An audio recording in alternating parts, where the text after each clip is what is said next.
Elephant in the room, I got some new posters, I grew my hair again, and I hit a puberty. And I haven't posted in years, so yeah. So hello everyone, my name is Sauceboy, aka Damien, aka I can't even think of anything right now. And today I'm thinking of changing up this channel. I'm not gonna do commentaries. I'm not gonna do who is texting me right now? Phone that there. But I am going to start reviewing movies. I'm now a film bro. Yeah, so I don't want to do any more commentaries. I'll make a video about that sometime, if a video at all. If I even do it, but who even knows? I haven't even used this channel in like a year. But I'm gonna start reviewing movies now. Today's movie, we are gonna review Trainspotting. Now, before we start the review, I just want to say that I tried making this video on my dad's Canon camera, but when I did, hold on, I'm gonna change the camera just to show you why I couldn't use my dad's camera, because when I did, due to quality, bro, like, look at this. Like, look at this, man. I convinced myself, oh, it's not that bad, but comparing it from this to this, I think I'm sticking with my laptop camera. But yeah, so Trainspotting is about this like Scottish man named Renton, or like that's his last name, and he hangs out, and basically he's a junkie, and he is trying to get out of like the junkie life, basically. Or like that's what I picked up from the movie. So hold up, let me fix my hair. So I felt like this movie did have potential. It's kind of on the par with Requiem for a Dream. Requiem for a Dream is a movie with Jared Leto. Highly recommend it if you guys haven't seen it. But Trainspotting, it's like different. It's like more. It's way more comedic than Requiem for a Dream. Requiem for a Dream and like Trainspotting, they're like both. They both deal with the same issue, but with Trainspotting, it's like has more of a comedic effect. I feel like Renton was like the most likable character from what I've seen. Tommy, he kind of reminds me of Heath Ledger, but if Heath Ledger went out the same way as, I don't know, Bradley Noel. But alright, so I want to discuss the good, the bad, or like, I'm not trying to have show off an opinion. I'm trying to like criticize the movie, but who even knows, man? I'm just a 14-year-old. Yeah, I turned 14. I'm turning like 15 like next week. But anyways, Tommy, I feel really bad for Tommy because in the movie, so for context, in the movie, he films him and his girlfriend having I can't say because I don't want to get in trouble. I don't want this video to get taken down, or age restricted. But him and his girlfriend have the little fun, if you know what I mean, and they always like videotape it. But Renton steals the videotape just to watch it. I don't know why he did it, but so Renton steals it, and when him and his girlfriend are doing the dirty deed again, when they're like, the girlfriend's like, Tommy, let's put in the video. Come on, I want to watch this while we do it. Like, okay. He puts in a tape, and it's not the tapes they like film. It's like some different. It's like a soccer game, and so what happens next is that they both start freaking out. It's like, you lost the videotape. Oh no, I think I put it back into the video store. So then Tommy's girlfriend like leaves him, and he's just like really sad. And when Renton and Tommy are hanging out, he's like, hey yo, bro, let me get a hit of that. And he's like, and Renton's like, you sure, man? And Tommy's like, yeah, man, you told me it's better than the dirty deed. So he's like, okay. And then he basically becomes a junkie, just like Renton. He went down the bad path, and it's sad to see. And spoiler alert, Tommy dies at the end. He gets like AIDS from the needles he's been injecting. Excuse me. It's really sad because like when you watch the first scene, or like when you're watching the first parts of the scene when like Tommy, Sick Boy Bud, they're all hanging out like the pub or like at the bar. Tommy's like a really good guy. He has like muscles. He like works out. He never cheats. He never did drugs until his like girlfriend broke up with him. It really makes me sad because like that type of shit happens in real life. Excuse me for my language, but it happens in real life. And because it makes me sad, because, like, I've known people that have messed up their life because of drugs. And sadly, you, the viewer, have too. Now, I want you to think about before they became a junkie.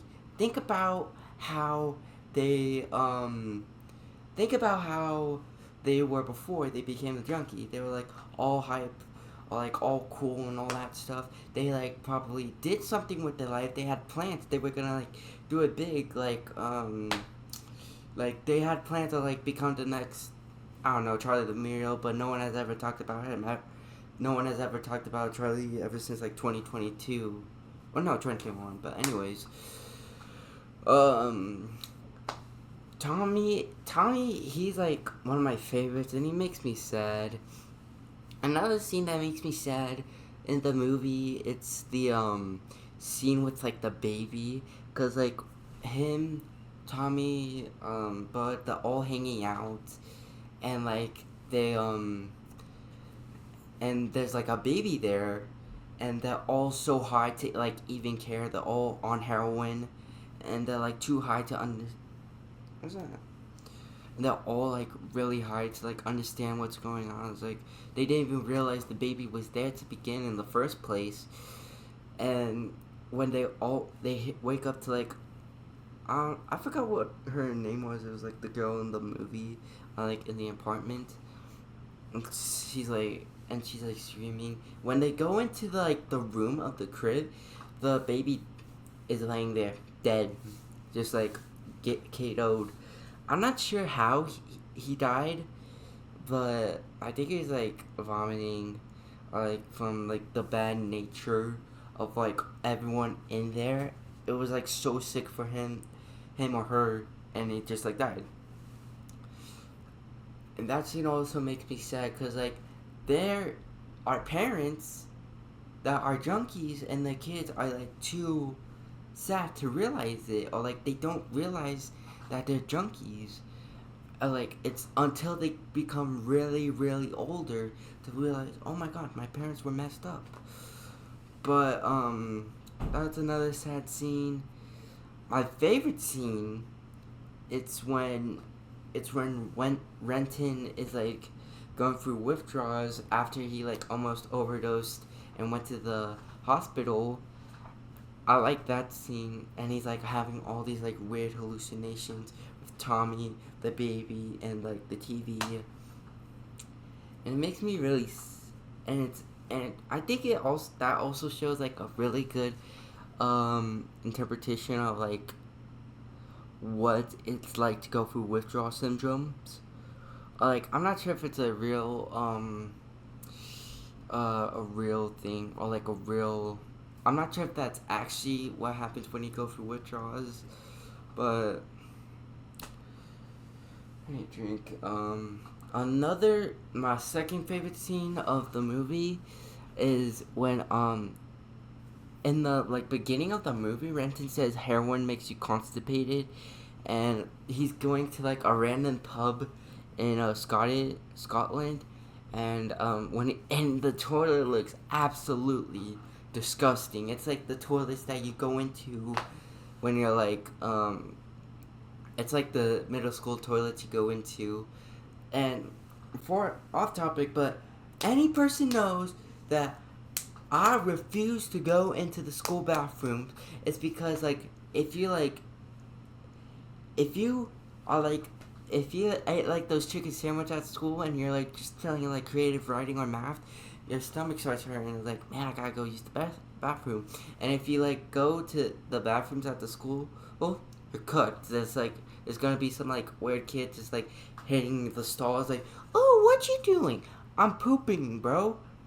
Like, do you not have anything else better to do? That's why I don't use the school bathroom. I only used to like once or twice because it like got really bad. So like, I gotta go. Off topic, but anyways, I was so like, he's like taking constipated poo, and like he also like shoved like pills up his butt. I'm not sure what the pills were. I think it was like codeine. I'm not sure, but he stuck it up his butt, and when he like pooped it out, he was like searching through his like poo, and it just made me go, oh. He's just like scooping through it. It's like, where's the pill? I'm not sure what the pill was, but then he goes all the way into the toilet, into the sewer, and he's just like swimming looking for the pill. And he then finds the pill. It was like, yeah. And then he goes back up, and he's like stuck. And he's like stuck in the toilet. He gets out, and he takes the pills. Me personally, I wouldn't take the pills. Me personally, but that was also another good scene. The bad parts of the movie. Let's get into that. The bad parts were when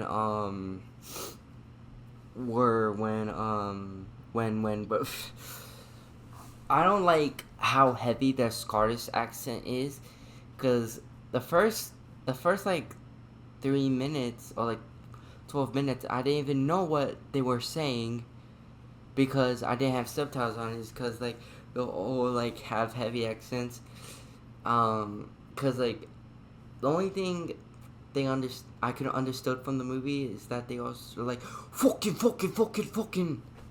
Cause like that's how heavy their Scottish accents were. So I was like, fine, I'll play pause them. I'll put on subtitles. Then I understood the movie more. Cause like I couldn't understand the first like few minutes of it, cause like the subtitles were off. I'm not sure if there's anything else to say about the movie. I mean, that's my like thoughts of it. I mean, I'm trying to criticize the movie, but it's like more of an opinion, not a criticism.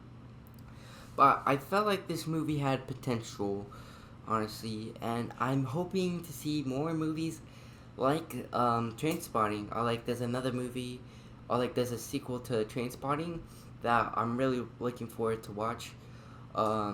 So this movie I give a 3.5 out of 5 via Reddit letterbox. It also has like a Shameless type of vibe. If you guys have seen Shameless, it also has like that same vibe to Shameless and Trainspotting. Let me thank you guys for watching. Let me know what movies you guys want me to review next. I have a whole collection of DVDs over there. I got Animal House. I got Rain Over Me with Adam Sandler. I got Uncle Gems. I want to watch all those movies. I mean, I've already seen some of them. But yeah, that's all I have to say. Alright, hope you guys enjoyed. See you in the next video. Bye.